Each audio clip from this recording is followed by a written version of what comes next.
Hello everyone, welcome to Sensible Life. I'm Shrestha Samal, and today I have a very special guest. He's Sumit Sinha. He's also a batchmate from Manipal, and he has studied biotechnology, also a data scientist, and now the founder of Happy Hemp. And I would now ask Sumit to go ahead and introduce us to his wonderful products and his great ideas that he's coming out with. So Sumit, go ahead. I thank you very much. Yes, rightly said, batchmate from college, but obviously connected over a purpose of something much better than that. The idea of cannabis is very, very different and strange. My journey starts from something that I did not know even an inch of it. I have lived probably till 2019 in the aura that cannabis is drug and is illegal and is harmful and whatnot. India has a very interesting cannabis policy, very interesting than across the globe. This kind of makes some people wonder what exactly is India's stance on cannabis. Okay. In India, recreational cannabis is partly legal. Medicinal has always been legal. Okay. Yes. And, it's just, as I said, the whole aura of misinformation has kept people away from it.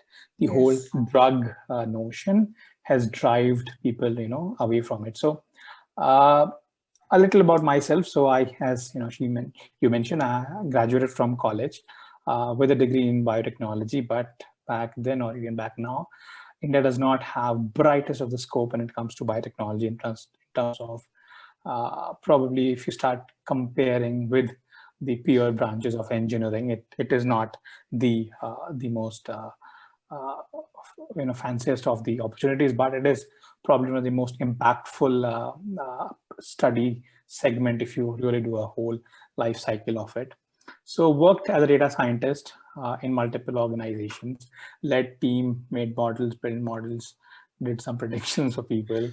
And one day, probably, the thought of starting a startup was always there. A couple of my friends from college are also part of the organization.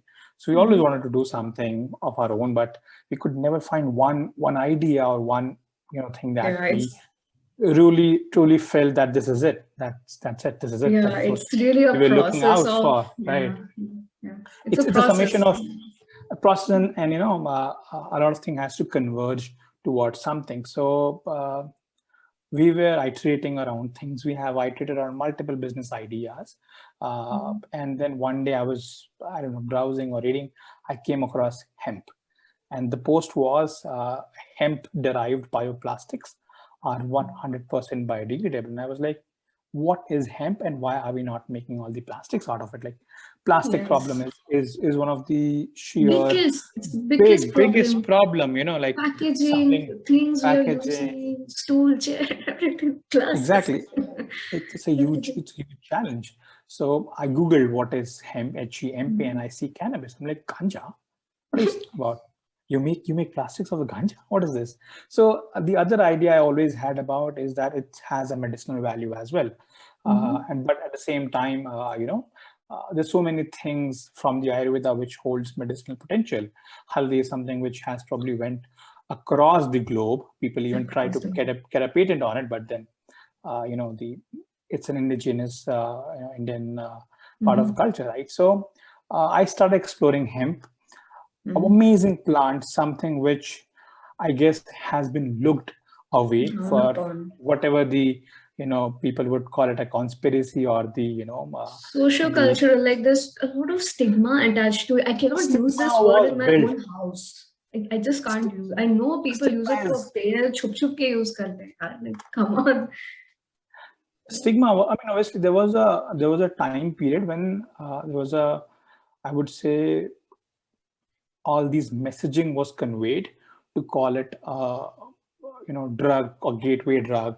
People would recreational drug. Yeah. I would say it was more for authority led from the Western countries. India was never a part. I'll come to the Indian structure in just a bit Yes, on the yes. how the whole this thing is perceived. Mm. United States led the whole drug enforcement on cannabis probably in 60s, 70s, 60s, early 60s, I believe, 50s, 60s. People started doing that. It is very hard to pin it to which was it the big pharmas responsible for it, was it the big chemical companies responsible for it, Mm. because the plant has multiple use cases.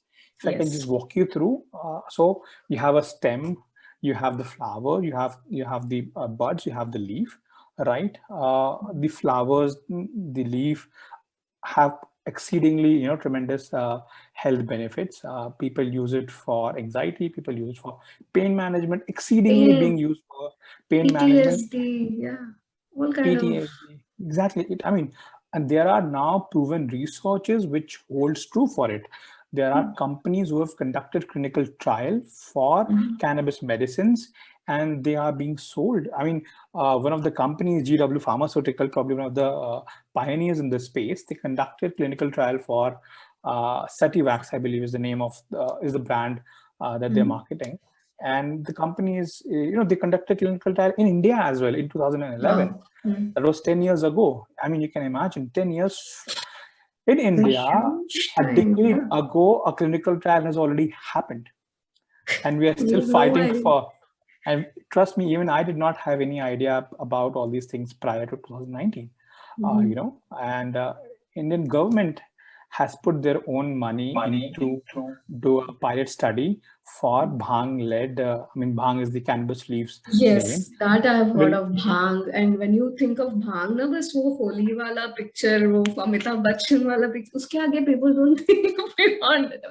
It is more हाँ than, it's more than being used in Holi or anything, or God, Lord Shiva's favorite food or whatever, intoxicants. that that's a Only that mythological much. story. Like, there is more to it. There is actual There's science way to it. much more to it. There's Yeah. actual science to it. There's like hence proved wala thing has happened actually. It's not like Yeah.